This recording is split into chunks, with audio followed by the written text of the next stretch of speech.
I would like to begin by apologising on behalf of Glenn and myself. We very much regret being unable to attend. Also, I'd like to clarify that in order to keep within time limits, this presentation resembles more of an outline than a complete argument, and is taken from a much longer article due to be published next year. So let's begin with this brief and fragmentary text, to which we will return later. Self, no interstices at all, no gaps between.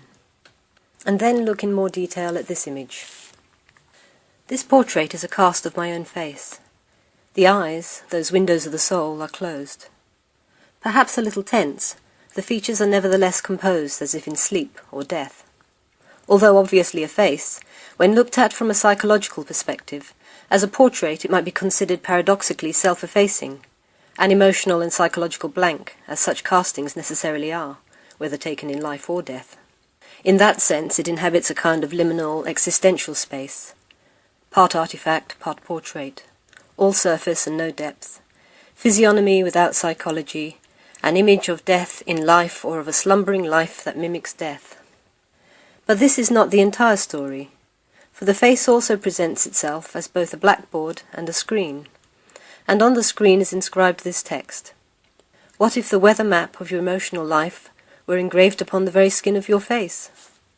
Aside from the distant echo of Franz Kafka's horrific In the Penal Colony, which might suggest that an emotional life itself comprises a kind of capital offence, what information can be teased out from this? First of all, the emotions themselves, whatever they might be, are hidden. The mask remains passive, while the process of externalizing an internal emotional life is doubly mediated. The play of emotions is imagined metaphorically, in terms of the atmospheric disturbances recorded on a weather map. And yet that metaphor itself remains a mere potential, a what-if, inscribed as part of a text and written to another. Across the entire right side of the face we see an image projected as if onto a screen. This is, perhaps, my absent body, a literal skeleton, correlated with the metaphorical fiction of the emotional map. But whereas the map metaphor unfolds an emotional life across time, as the text is unrolled through the act of inscription, the depicted skeleton is a static portrait, belonging to the world of teratological rather than descriptive anatomy. What we see is a pair of conjoined twins, displaying the condition known as cephalothoracopagus monosymmetros, now housed in the Mutter Museum of Philadelphia.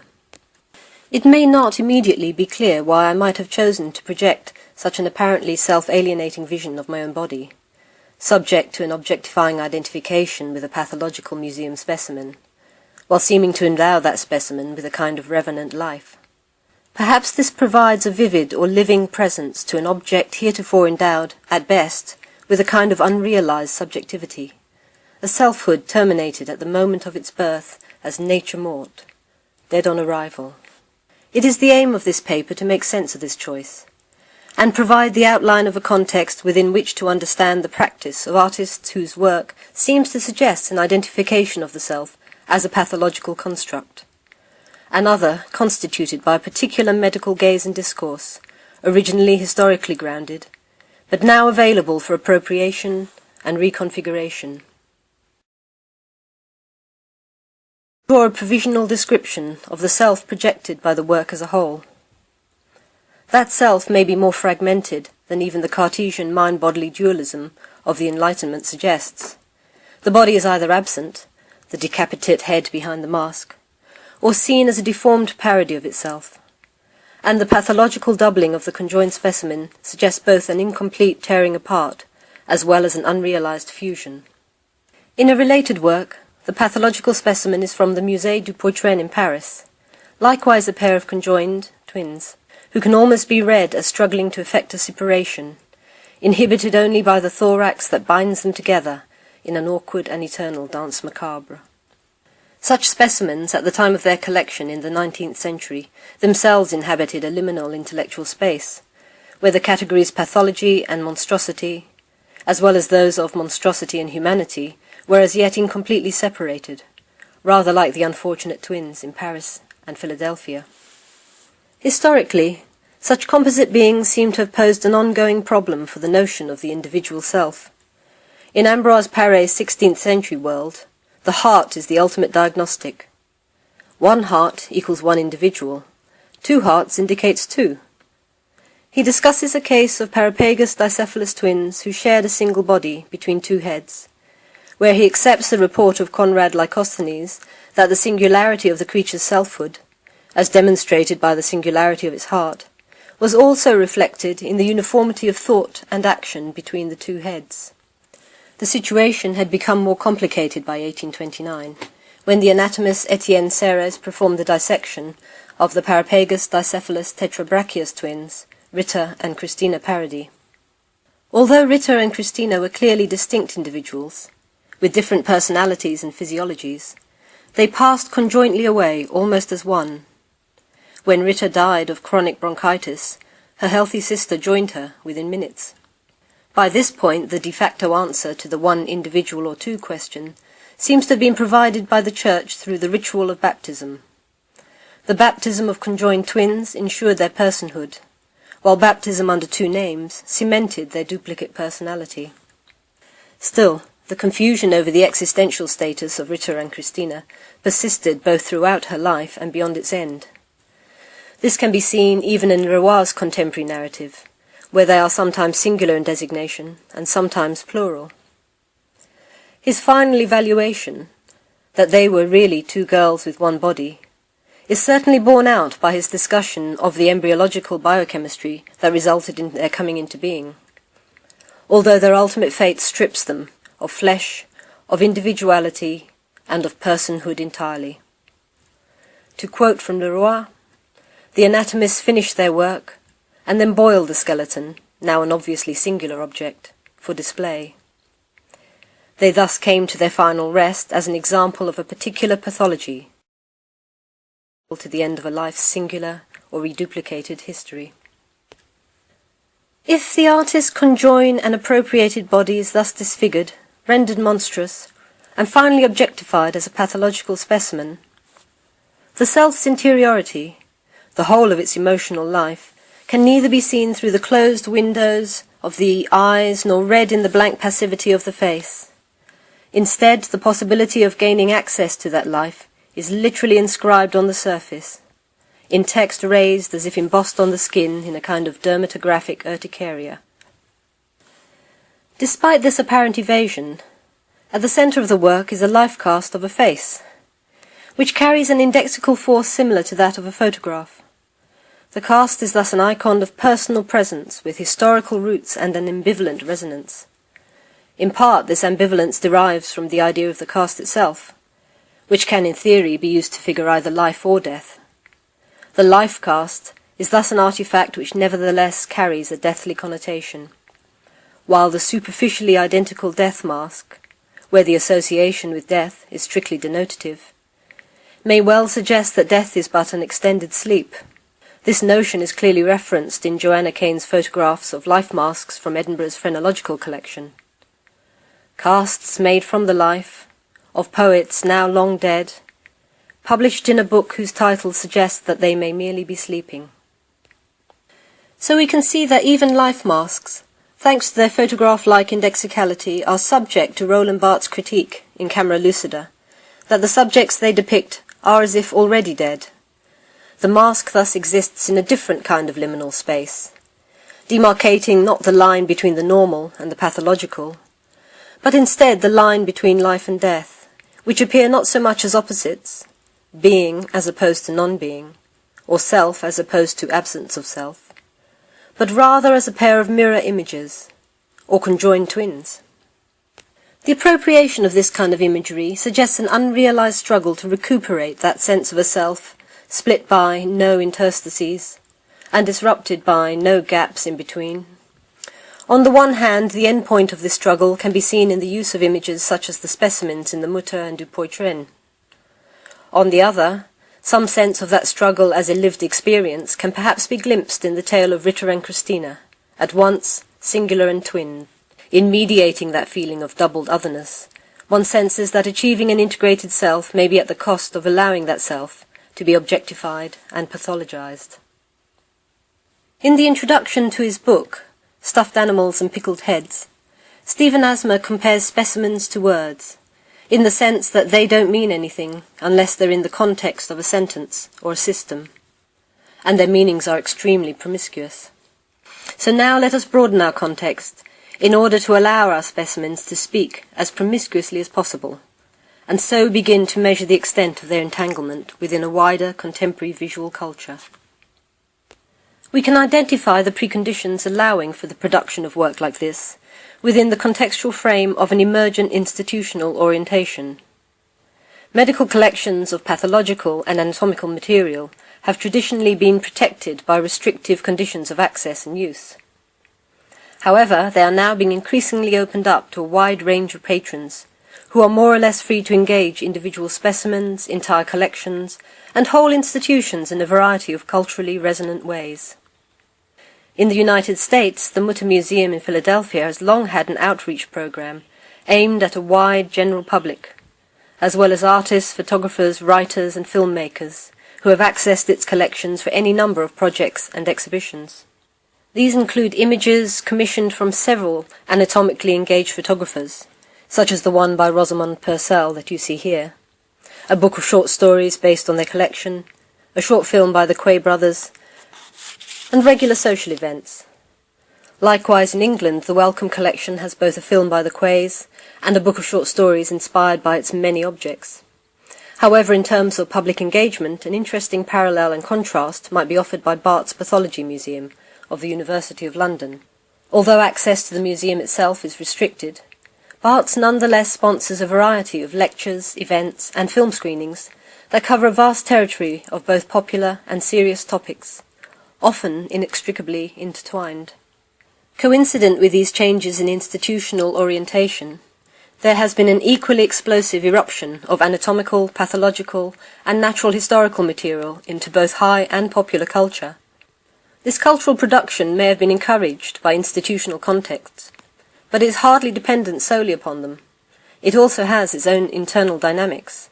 It is marked by a complex and mutually reinforcing circulation of motifs, strategies, and meanings that produces objects stretching all the way from the studios of high-end artists through the gift shop of the Mutter Museum to increasingly popular, if formerly transgressive, venues like tattoo parlours, not to mention the great flood of fan art that washes across the internet. Here, specimens such as conjoined twins have a flickeringly reiterated existence as models for body art, t-shirt designs, and the like. Looking from a more traditional historical perspective, we can see an example of how this transformation from pathological specimen to artistic metaphor played out by looking again at fetal skeletal preparations. A number of those in the Mutter collection were illustrated by Hurst and Pearsall in their definitive atlas, Human Monstrosities. Here, for example, is their study of a pair of ectopagus, dicephalous, dibrachius, tripus twins. Photographed against a neutral background, which was then blacked out, the skeleton stands as a sepia and brown object against a flat ground. It thus exists in a non-space, entirely separate from our world, as if suspended in a void. This strategy has the immediate effect of defamiliarizing a specimen, placing it outside our world of lived experience, where it can easily be regarded as a thing. It is impossible, however, to efface the humanity completely from the tiny skulls, one of which appears in a pure classical profile, the other shown tipped slightly, as if in contemplation or puzzlement. Since the skulls seem perfectly, if incompletely formed, they raise the spectre of a self or selves tragically and prematurely snuffed out. This sets up a tension within the image which is resolved, insofar as it can be, contextually. This is a medical text, and this enables us to bracket the image, facilitating the author's scientific intention. It is this context that allows us to maintain a critical distance, while at the same time never quite suppressing the humanity of the specimen. This flicker of humanity is thus at once natural and staged. But let us compare the scientific staging of Hurst and Pearsall to a contemporary artistic vision. Here, for example, is photographer Scott Lindgren's image, Cephalothoracopagus. Although background detail is suppressed, giving prominence to the skeleton in the fore, this figure is firmly grounded in the world of the museum by means of the museological labels and inventory numbers attached to its base. But the dark background is also a common Renaissance portrait convention, and the three-quarter view has the effect of presenting the face as almost believably human. Unsurprisingly, given the condition of the conjoining, the expression on the face is rather flat and affectless, a lack of affect that is carried downward through the whole body, which stands flat-footed and rather ill at ease. In Lindgren's photograph, the specimen in the museum can be seen simultaneously as a portrait. It is, to an extent, the recontextualization of this material that facilitates the promiscuity of meaning to which Asma alludes.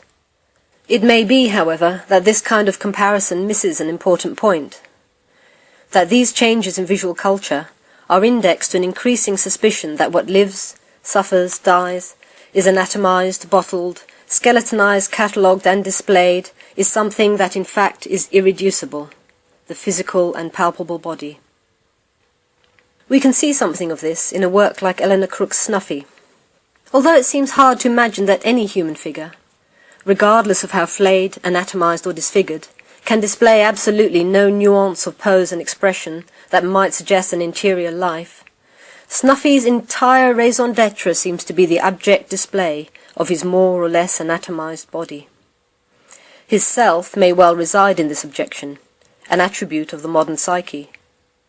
Yet Snuffy is explicitly not a specimen, or even a didactic waxwork. He properly sits in a gallery rather than a lecture hall, operating theatre, or museum. Regardless of how this impasse is finally resolved, here we have an embodied metaphor for a carnal, rather than incarnate, image of man's fleshly being. There is only the prison of the flesh, for the prison and the prisoner are one. Snuffy appears, then, as a deeply ambivalent figure by virtue of his simultaneous evocation and denial of what we might characterize as the natural body, with its echoes, however mediated, of the classical tradition. It is surely easier to imagine a stick figure as soulless than it is even a figure as objectified and anatomized as poor Snuffy. Indeed, an artistic disruption of the explicitly fleshy body can be carried much further, but without ever quite escaping this ambivalence. Look, for example, at the work of Belinda Breukier. Images of bodily fragmentation and dissolution, inside spilling outside, and encephalic adults burrowing into pillows, even gigantic hanging and conjoined fragmentary horses, are cast by the artist as actors in a complex and emotional world that resonates deeply both with the artist's personal history and with the overlaid histories of Western art and culture. In speaking of her 2012 installation, We Are All Flesh, Breukier made it clear that the display of her work, despite its admitted brutality, is intended to celebrate not only the self, but the interaction of selves as well. Out into the open, because, as she says, we can't control the inside, its hidden biological recesses, the sites of its pathological deformation. This is a place where the terrified and encephalic burrower is swallowed up by a sheltering pillow, as if by a lover. Perhaps most importantly for us, it is the place where we are meant to realize that we, our bodies and ourselves, are built out of the parts of others. A more terrifying vision, perhaps, is Edward Kienholz's 1966 tableau, The State Hospital, which displays an image of the self that perfectly recapitulates the act of artistic creation as it is modelled in his own solipsistic imagination.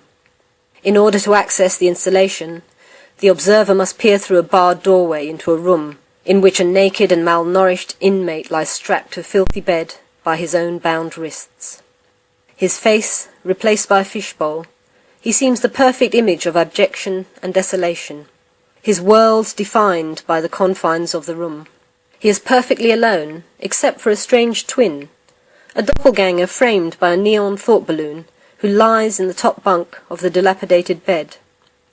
Although he may hold his twin in his imagination, they are cut off from each other both by the structure of their worlds and by their own immobility. The patient has constructed for himself a meticulous self-portrait, replicated as a disjoint and isolated, with no gaps in between. Both are, and will remain, entombed forever in the cell marked Ward 19. It may be that the images of self we have examined, all in some way monstrous, fragmented, or pathological, describe a state of things constrained in its possibilities by the fact of our postmodernity. But if the image of the postmodern self is somehow distorted, or by its very nature riven with interstices, perhaps we can glimpse a different outcome by considering the self as process rather than as image, as the act of representing rather than the resulting representation. Might we not let the self unfold in the act of creating the image, so that rather than striving to attain a sense of some monstrous or terrified interiority, we might feel the essential physicality of the specimen in the very act of delineating its exterior presence? When I am drawing, I do not feel pity or empathy or sorrow for the life or non-life of the skeleton or skull or baby in the jar. Rather, I connect emotionally with the physical remains. The delicate crackling line of the fissures on this double skull skitter out of the end of the pencil, and meander across its terrain like a river seen from a satellite, a Renaissance body as microcosm of the world. This is, perhaps, art as an enactment of the Locard principle. There is always an exchange. Something of the self is left behind, resonating in the brittle light of the cabinet or the fragile glass of the jar, and something is taken away.